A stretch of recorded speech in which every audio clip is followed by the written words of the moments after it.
Okay, so welcome everybody. Today I am super happy to have Jesper with me today. A very experienced enterprise architect, business architect, data architect. So really all the architectures you can think of. Not so much sure about the building, but let's go with that. Definitely not. So Jesper, you have a very good social presence. You share learnings online as well as work in a consulting environment. So you have lots of insights to share with the community. So it's an absolute pleasure having you join me today. Thank Thank you. you. Really happy to be here. So thank you for inviting me. Yes. Okay, so let's first know a little bit about who's Jesper, who's the man behind the videos, and who's the man that's helping people understand how things work. So tell us a little bit about yourself. You're in Australia at the moment, but originally you're from Sweden. Yeah. Yep. Um, So I was brought up Swedish. I was born Swedish.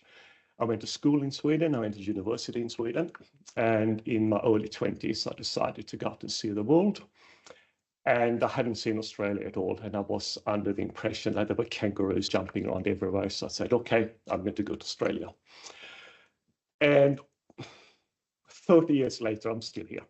So I decided to emigrate and make Australia my home. So I'm currently living in Melbourne. I've been living here for a few years, and I lived well over 20 years in Sydney. hey, lovely. And which do you prefer, Melbourne or Sydney? Definitely Melbourne. Yeah. Okay. It's much more European in its nature, and it's a bit colder. And being Swedish, I struggle with the heat. I can imagine it gets. And what about the bugs, the crawlies? Yeah, that takes a bit of time to get used to as well.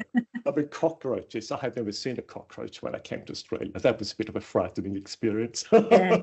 Yes, I can imagine. I can imagine. This is why I love New Zealand so much. Yes.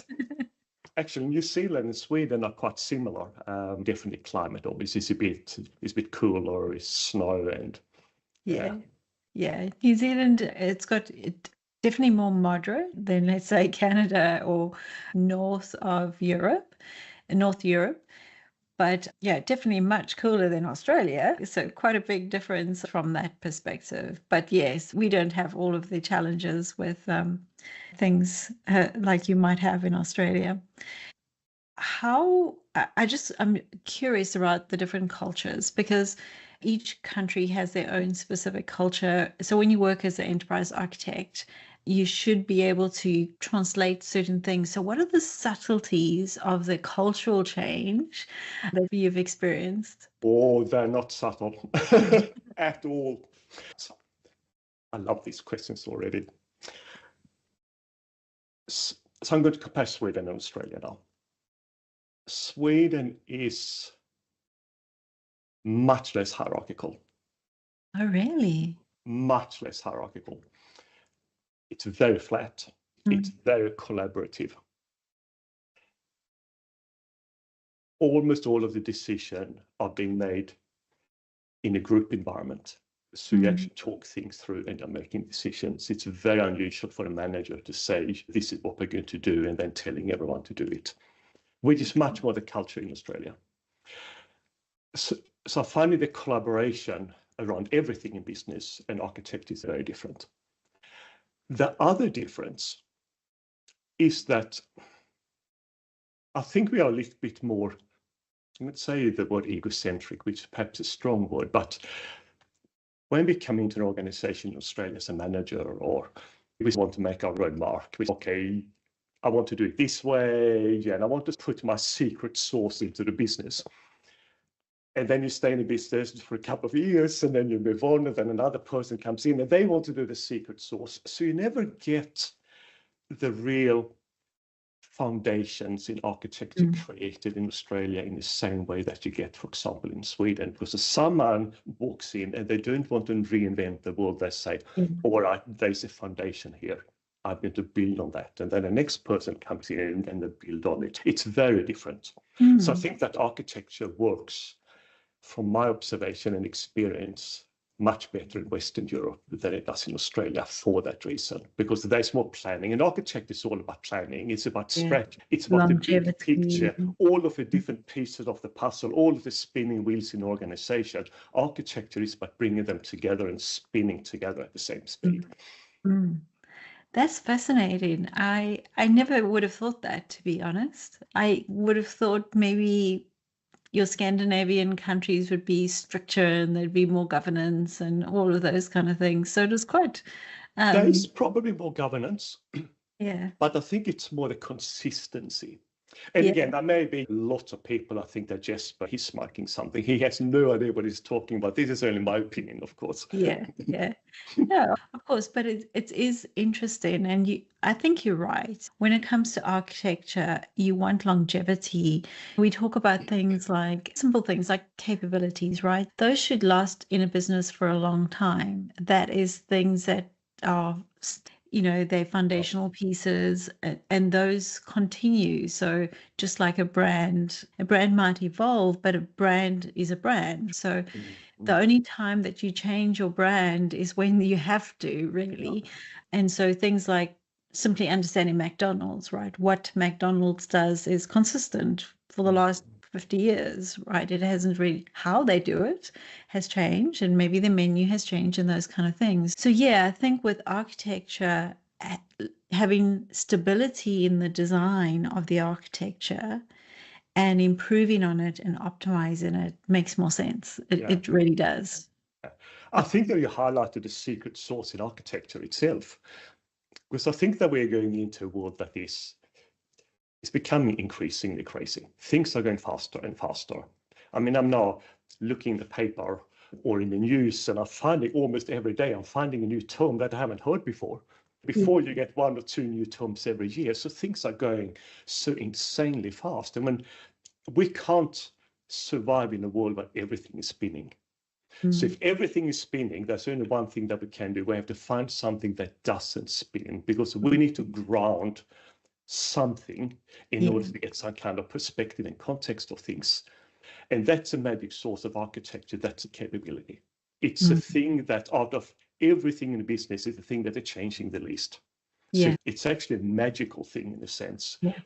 So it's really the origin of architecture, in my way of thinking, is a capability, because it doesn't change and it allows you to build on it without having to continuously rebuild and rethink. Mm. You and I are in agreement with this, Yeah. because you need foundations in any building. You can rebuild, you can redesign, you can do a lot of things, but without a solid foundation, it becomes very difficult. So based on that conversation around your view on capabilities, let's talk value streams. What's Yeah. your view on that? A really good question.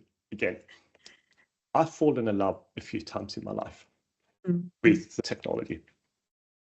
And the first time was with data, normalization, Edgar Card, and this way of structuring data. I thought was pure genius. And the second time was when I was in contact. I came in contact with enterprise architecture, business architecture. And I fell in love with capability modeling. And I think that once you fall in love with something, it's difficult to move on to something else. Yeah. Obviously, they're really important. I see them as yin and yang. One of them is a stability and the foundation, and the other one is a movement, what we're doing with it. So they're equally important. You can't have a capability without a process, because you actually don't do anything with it. So they are critically important. Perhaps the question is where do you start? And perhaps it's a preference. I always start with capabilities, because that is how I was introduced to business architecture. So my mind just goes there automatically. But of course, they're equally important. Yeah. And the value stream is really about how you're creating value from the capability. And if you can't create the value, it's pointless. It's the value creation that's the basis of it. Yeah. I'm not sure that answers your question in a meaningful way. Yeah, no, it is, because these are the two controversial approaches. I'm actually in agreement with you on both. So I suppose that's good. So I always think you have to start with capabilities first, just not because the whole business needs to know about capabilities, but it's really hard to architecture if you don't actually understand the foundations at which you're working. The second thing is with value streams, I see that as more of you use it when you need it, right? So unlike what I would call, it's more of a volatile concept in architecture, where it's not something that has the longevity and so forth. So I would actually degrade it a little bit, Yeah. but it certainly is a good way in which to speak to stakeholders, which is the hardest thing that we do as business architects, right? So to be able to tell the story, to be able to share the value, to be able to see how holistically our foundational levels link to our value makes sense. But do you have to have that in architecture? No. It's really a part to be able to have a conversation with your stakeholders, which is really important. But I would say if you don't have capabilities, then you've got a real problem. If you haven't got to your value streams yet, it's okay, we'll get there. But everybody has different views. There's no really discounting people's views, but I have these kind of terminologies I'm using for myself to make sense. And one of them is context and content. yeah. And to me, the capability model is context. It Yeah. sets the context, the boundaries, and the framework around anything. And then I say the value stream. It's a content. It's what we do with the capability. Here's a capability. We're going to drive value out of that capability. So, yeah.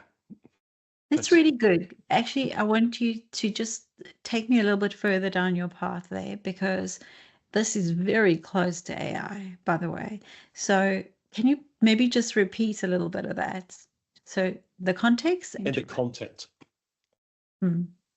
All right, I'm going to take a step back. I'm finding that most people are very good at content. You give them a document to review, they're very good at reviewing it. Creating a document from scratch is very difficult for a lot of people. Creating anything from scratch is very difficult for a lot of people. That's a context. Yeah. And that's why I like capability model, because it's setting the context, it's setting the boundaries and a framework for the conversation. And then everything that you do, it can be value streams, it can be an operating model, it can be other things, but just setting the context so we have just clear boundaries of what we are talking about. Yeah. Yeah, I love it. I love it. Because one of the things with AI, and I suppose we'll just talk about AI a little bit while we're in this loop, is when you look at AI, you need to create context. Otherwise, it doesn't know why it's doing something. Yeah. And so the context is so important. If I ask for a user story, but I don't say for which company or for which context, I'm not going to get a great output. And then content, to be able to review the information that is being supplied is just as important, right? That's for me, that's why I think architecting AI is really an important component, because the terms, the information, the knowledge that we use from our business, actually, we need to help AI to understand those things too, to get the best output. Yeah. So my question is, let's talk a little bit about AI. Yeah. What is your view of AI? Hype, real, where we're going? How controversial do you want to be? Oh, go for it. Go wild. Okay, I'm going to go wild then. I think we're heading for disaster. I think that, again, I'm taking it back to the very, very simple sort of polarity way of thinking. Sometimes as humans, I don't think that we can distinguish between what we can do and what we should do. And they're very different things. I think that we don't think about what we should be doing. We're just planning down what we can do. Is it possible? Yeah, let's just do it and see what happens. I think we've already lost control. But I think we're going to lose even more control in the future. I think it is inevitable that AI at some stage is becoming sentient. I can't see how it could not happen at some stage. And I think that would be very problematic. But even before we get to that point, when we're looking at AI today and we look at automation and we're looking at intelligence in LLMs, etc., we can now starting to replace humans on a very large scale. Let's not kid ourselves, on a very large scale. I thought only 2 years ago, so this is just showing that I'm not really connected into this at all. I thought about 2 years ago, I didn't think in my lifetime, I actually thought that AI was going to replace me as an enterprise architect. Now, when I can see what it can do and how it can connect and how it can reason, absolutely it will. So my role as an enterprise architect in the context of AI is no longer doing the diagrams or doing the value chains or even doing the capability model. It is really prompt engineering. And I don't think it will be called prompt engineering in the future, but it will be working with AI and using the power of AI to radically speed up the production of these artifacts and deliverables necessary to develop a system. I agree with you on some things. The sentient, I'm not sure. And the reason for that, the reason I say this, because as you may know, I've been working on this basically full time for a while now.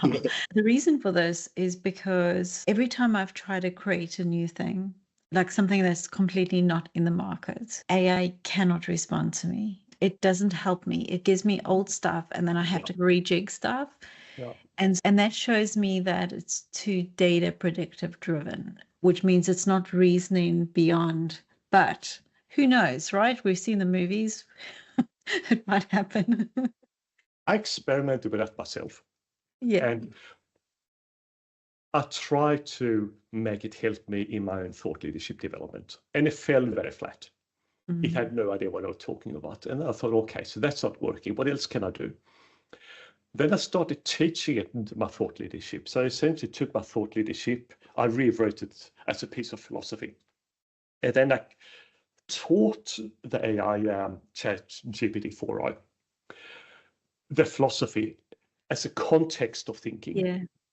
Yeah, context. Mm-hmm. Exactly, context. And then I started asking it content like questions. And I was really surprised what I got back. Yeah. And I'm not saying this is sentient at all. It's not, of course, not sentient in any shape or form. But I think that even within the current capabilities, if we're getting the prompt engineering right, we can drive some very interesting insights out of it. The other thing that I'd like to share is I had a big aha moment a few years ago in 2019 because I'm a chess player. And there's another. Good. Me too, but I can't say I've done it for years. I haven't done it for years now. I used to be the only female doing it. I love chess. So it's a Do you Chinese. prefer, what is your strategy when you play chess? I'm just curious. Do you have any particular things that you do? I am a passive-aggressive chess player. Okay. So as a passive-aggressive chess player, you are playing a strategy that's called, it's a flanking strategy. So in chess, really what you want to do is to occupy space. It's always a good thing. So what you want to do when you're passive-aggressive, that's my terminology, by the way. As a passive-aggressive chess player, you want to invite your opponent to start moving forward as much as possible, moving the pawn forwards and be really aggressive, and then counterattack and start breaking up the formation and then doing a flank attack and coming in from the side.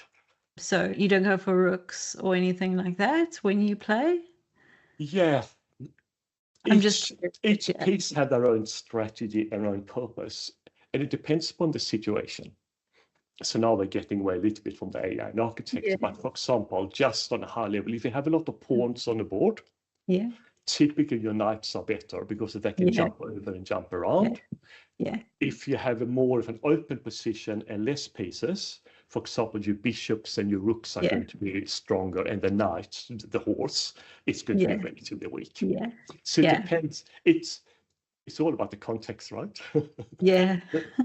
I was just curious. I'm definitely an aggressive player, if you would put it that way. But what we're thinking, I raised it because in 2019, DeepMind, the Google company, they created AlphaGo, which is a computer that plays Go, which is much more complex than chess. And they always thought that we can never really wrap an AI around it because it's not, you can't calculate. There's no algorithm. It's so much intuition. You can't actually formalize it to that extent. And if you can't write an algorithm, of course, if you look at the old kind of AI, then of course you can't write an algorithm, you can't build an AI. Deep learning writes its own algorithm, so it's a very different way of thinking. And when they come up with this original Gold program in 2019, and it completely destroyed humans, completely unexpectedly, and everyone is talking about intuition and intuitive playing. It's not sentient, but I think that we are getting snippets. You're right. You're right. And I'm actually writing an article at the moment about sentience.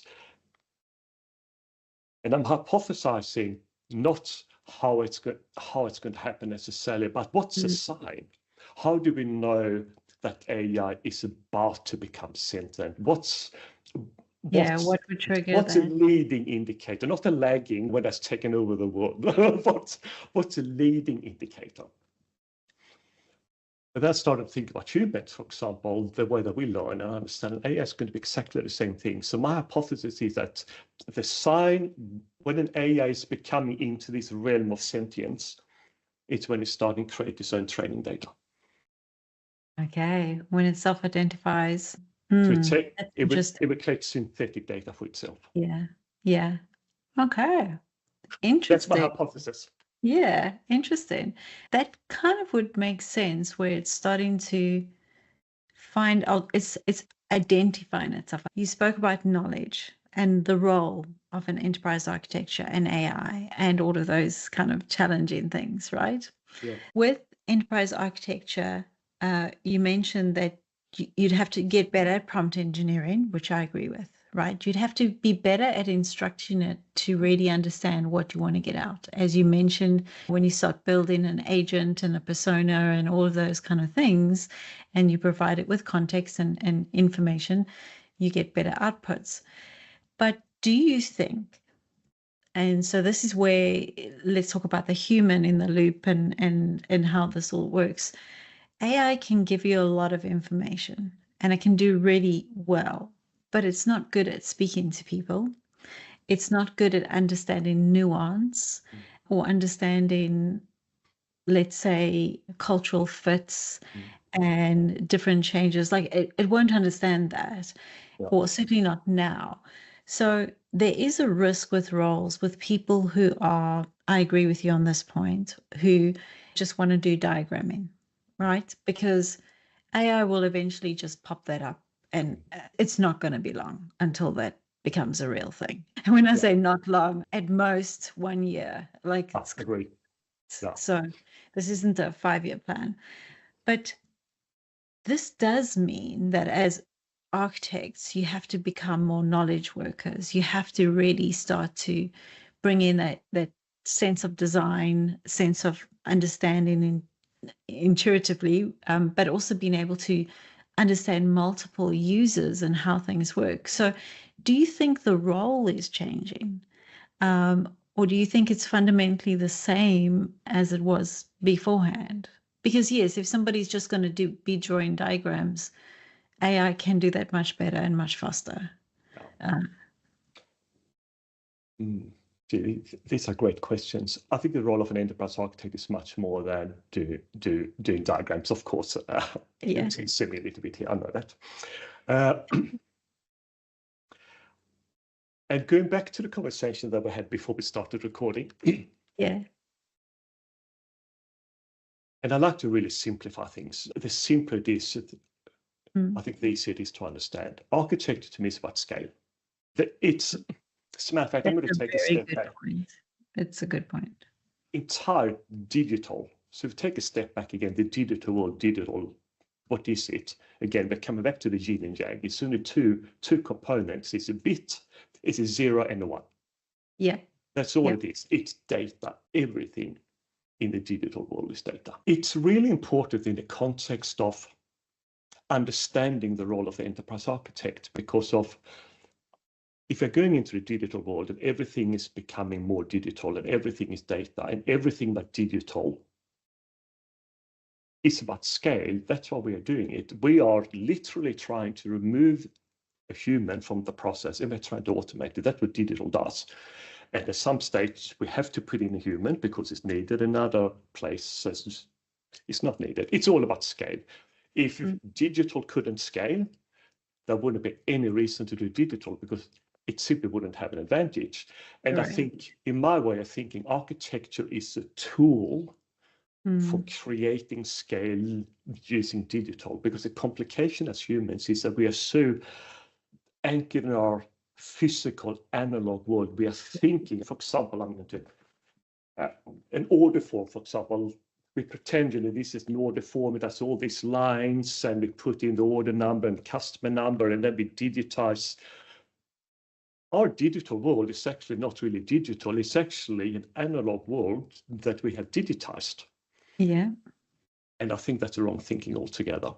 We are digitizing something that's actually meant to be analog. So I think a lot of the real big change needed that architecture needs to drive is that digital enforces a different way of thinking. There is no friction, there are no natural laws, everything goes at light speed. In a physical world, if we're introducing friction, what happens? Things slow down. You introduce friction in the digital world, everything stops. So there is a mindset of understanding these two different worlds and how fundamentally different they are. And we think they are similar, but they're not similar at all. And I think the real potential of architecture is to come back to context again. Is to contextualize the digital world in a different way so people actually understand what it is, so we can draw the full potential. In the digital world, everything is scale. Yeah. Everything is light speed. Everything is super, super fast. And the more we can understand and we can integrate into that world, I think the more successful we are going to be. As opposed to right now, we're not trying to integrate into that world at all. We are trying to take our analog physical world and we're putting lipstick on a pig. We're trying to digitize something that wasn't working that well in the first place. Again, it's the wrong way of thinking. We have to think digital, not analog. No, I think you're correct. There's two visuals that come to my mind when you talk about this. For those who've watched The Matrix, how Neo has to go beyond the physics, the analog world, and take these leaps because he's actually in a different environment altogether. But then also, if we look at it from a physical point of view, one of the ways I like to explain architecture is architecture. When you're designing a house with an architect, these are the physical world, but the architect doesn't make the house. The architect creates an image of the house, a concept that helps you understand what you're trying to do. So it's not actually a house, it's just a picture.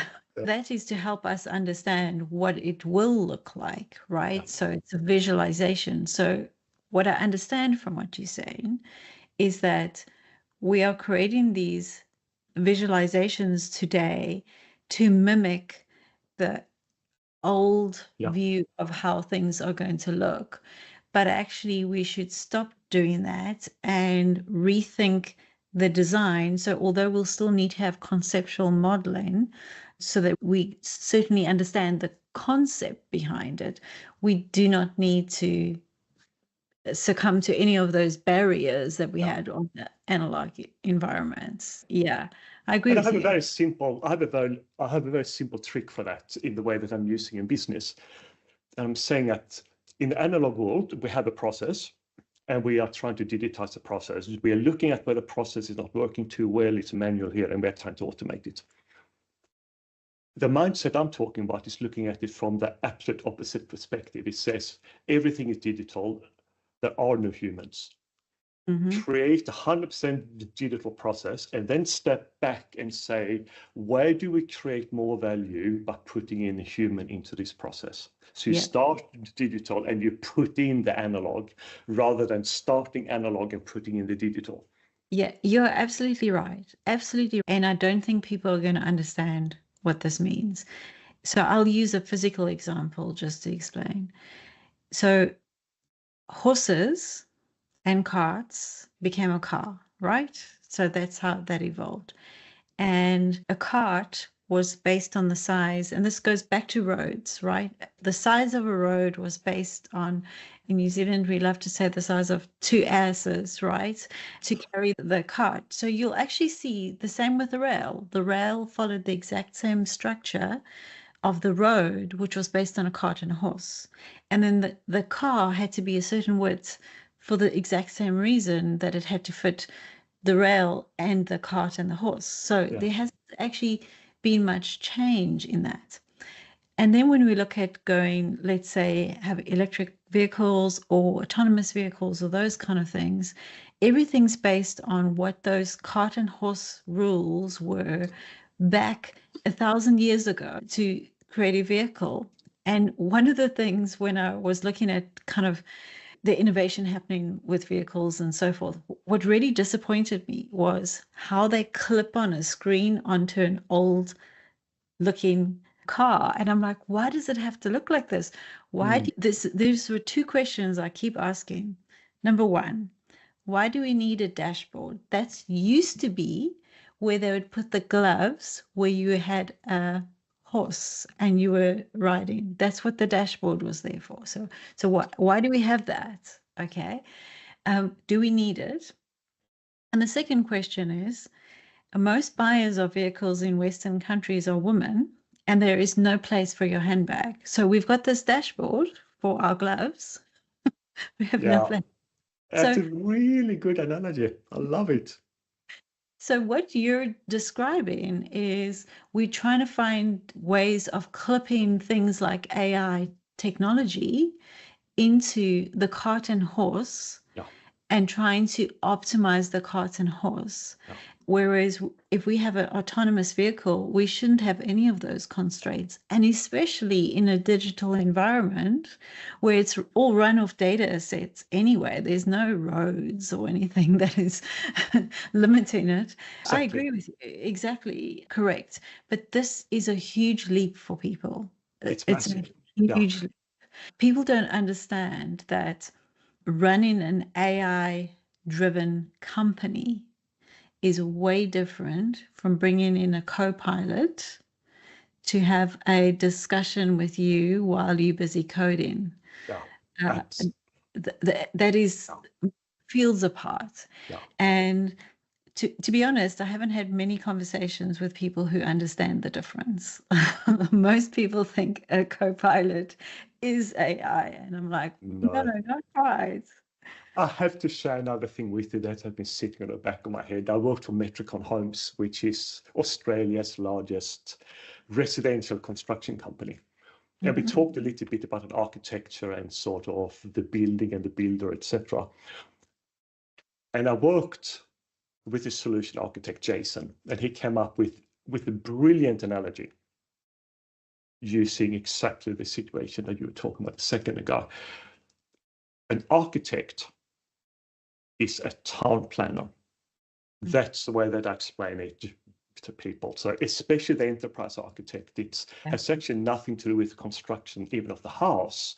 It is the ecosystem. And I think that is what, for example, differentiates an enterprise and a business architect with a solution architect. Is that the solution architect, they focus on the building. A business enterprise architect focus on the ecosystem. That is holding together the buildings, making sure that everything works. So that's I agree with you. I definitely agree with you, because although I never use that as an analogy, because people don't even know what architecture means at the start. So I use the simple version. But you're right. If you look at some businesses, for instance, you go to the ancient Greeks, and in Athens had about 5,000 residents, right? And they ran a city like that. We have companies that have more residents than that, and it's been run. Again, it's a different environment, but the same thing applies in a company that's got 50,000 employees, and I don't know, it could be 500,000 employees and multiple locations and multiple distributions. That's not a house. It's an entire city. And that's the complexity. So I do agree. But for those who've never been exposed to architecture at any point, Yeah. the analogy of a house is much simpler to start with. Absolutely. Absolutely.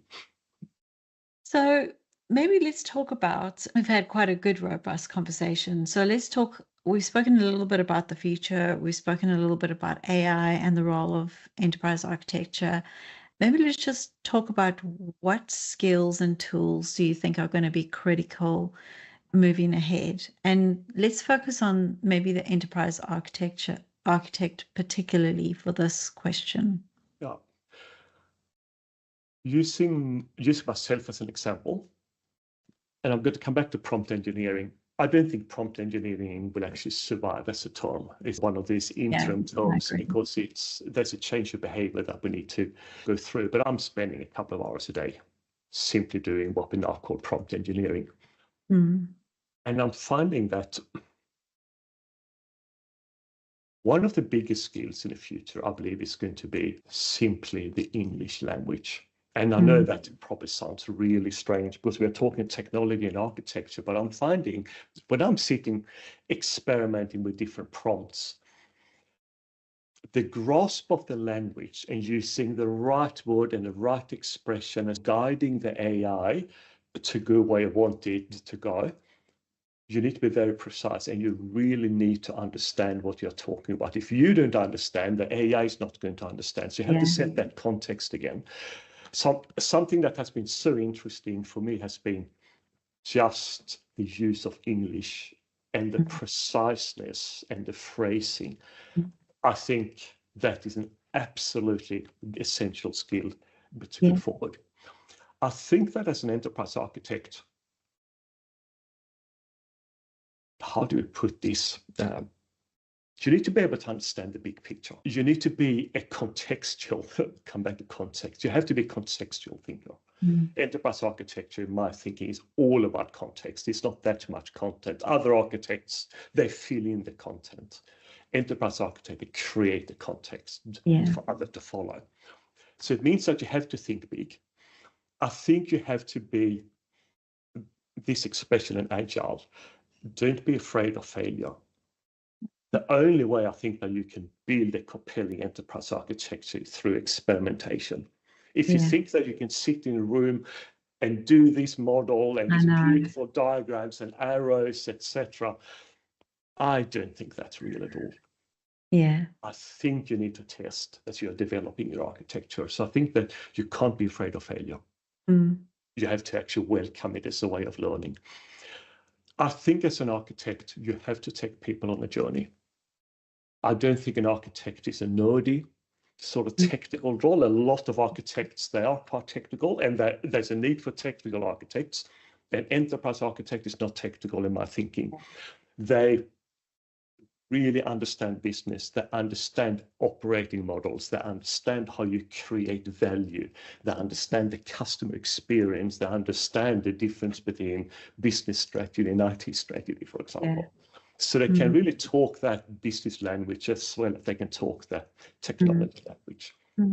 I think the enterprise architect is actually one of the most important roles in business period going forward, because I see them as being the navigator and the advisor to bring the AI and the data and the culture and the operating model and everything together to make this work in an organization. And we are new. As a matter of fact, I don't even think we are really scratching the surface. I think we are sitting with our, as I said before, with our assistants and our co-pilots, and we all increasing our personal productivity, but we are not talking about personal productivity here. We are talking about re-engineering an organization around AI. And that is, the mindset shift is just massive. And I don't know it myself. I have inklings here and here. I certainly don't have the big picture. No, look, these are challenging questions, right? Because firstly, one of the big challenges that we have is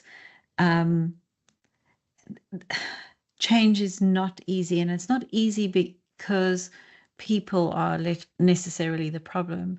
We have so much technical debt, we have so many shadow systems, we have so much It's so clunky, and it's really hard to shift your data from one provider to another provider and really think holistically. So the change for the organization, I think, is going to take much longer, right? But the advancement, so if you're a startup and you use the latest technology, you're sweet. Okay. But Yeah. you're not if you're a huge company. There's a lot of things that are, they are the cart and the horse versus kind of an autonomous vehicle. Those are the two things. So if you could choose between, let's say a startup can choose, do I buy the cart and horse, it's cheaper, or do I buy this great new shiny thing? Of course, they're going to go with the great new shiny thing. Yeah. Right? Would I choose a cart and horse? Whereas businesses are probably having to navigate and go, we can keep up with the horse and cart for another 5 years, so long. Exactly. Just can't change all of it right now. So there's so much complexity in the change that is occurring. And I think these things are important to note because, like you mentioned earlier, people don't see AI like you see AI, like you and I see it, right? This is a game changer. It's going to be huge. We do know, though, businesses won't do that this year. It'll happen, but maybe not this year, just because of all that technical debt and those complexities. So yes, the having some anchoring, having capabilities, ensuring that we understand how things are put together, and where does the human need to go. You look at factories. Let's just go back. I don't know how many years, 30 years, 40 years. Factories used to be very manual. Let's talk about motor vehicles, for instance. You go to Tesla and you've got specialist workers and you've got robotics. Like there aren't people making cars. Like that, Yeah, that's right. Yeah. right? So if anyone wants to understand what that means for their role, you could almost just mimic that, right? So now you're a knowledge worker. So you either have to start specializing in where you're really good. If you're an enterprise architecture, you really do need to understand the whole business because AI is basically those robotics that are building the data machine that's helping the business process all of these functions. But so I suppose the role of the enterprise architect particularly needs to be one of a knowledge worker that understands the information, the knowledge, the context, the culture, all of these aspects of what that business will need to be. And people need to wake up. Absolutely. Yeah. And you raised a really interesting point, a really interesting term, technical debt. I've been a consultant for a long time now. Unless AI becomes, listen, we're going to need sentient AI in order to solve technical debt. I'm convinced because it's so complex and so difficult to solve. I'm going to say it, I actually don't think it can be solved. So I think that what organizations are going to need to do in the future, they're going to need to disrupt themselves. And I think that what an organization is going to need to do, they're going to need to create a startup or something to, and again, it's all about creating proof of concept, perhaps, but it's almost like you have to create a separate business where you are trying to disrupt yourself and you're proving all of these new technologies and you're finding the operating model that is going to work for how you want to operate in the future. Now, that's a difficult thing to do for a lot of organizations, but I can't see how we can untangle what we have created, to be honest. Sometimes it's just better to demolish the house and start again, or at least go down a different route and go, we know all of these complexities based on our experience. How do we recalibrate our business? How do we create a digital twin of what we do and focus on what that might be? And because we have the tools like AI and those kind of things, we can rapidly iterate on those aspects much more than we can otherwise. Yeah, I agree. I think it's exciting. It's exciting. And I always think it's better to go into these things with your eyes open and not pretend, oh, it's never going to happen. Oh, it is happening. So anyone pretending think they're up for a rude surprise. Okay. Jesper, my last question for you, my favorite question and the hardest question of them all. If you could go back in time and give yourself a piece of advice, what would that be?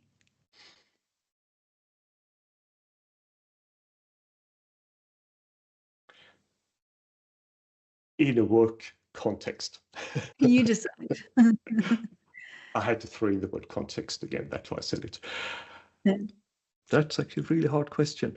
I'm not sure. There's nothing that comes to mind. I've been quite strategic in my career. I've always been very aware of my limitations and my strengths. And I've navigated quite purposefully, reaching my strength and avoiding my weaknesses. I'm not sure if there's anything that sort of sticks up and say, yeah, I should have said that differently. I should have done that differently. I certainly don't regret anything in my career. Everything has been a learning experience.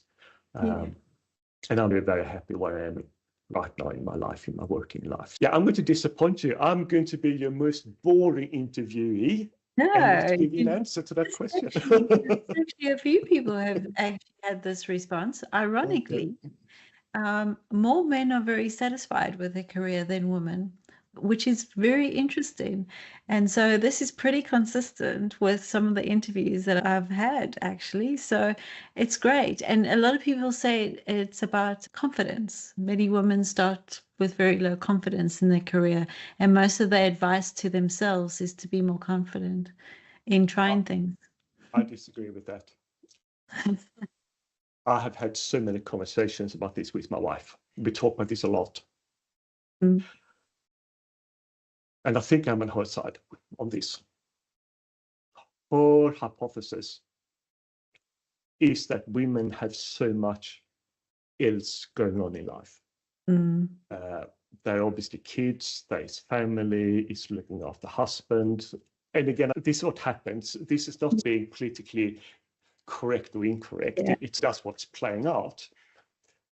And she says it's very difficult for a woman to have a career because she can't focus on the career in the same way that a man can. And I think she's spot on. So I think that is, Interesting. So that's my view. So you have a lot of videos and various things. If somebody wants to get in touch with you, what is the best way to do that? Probably just send a comment or something in one of my videos. A few people that have reached out that way asking questions, that probably is a Jesper and then a question or something, and then we find a way of getting in touch. Okay, perfect. You're quite active on LinkedIn as well, so that's a good place. LinkedIn, of course, is a yes.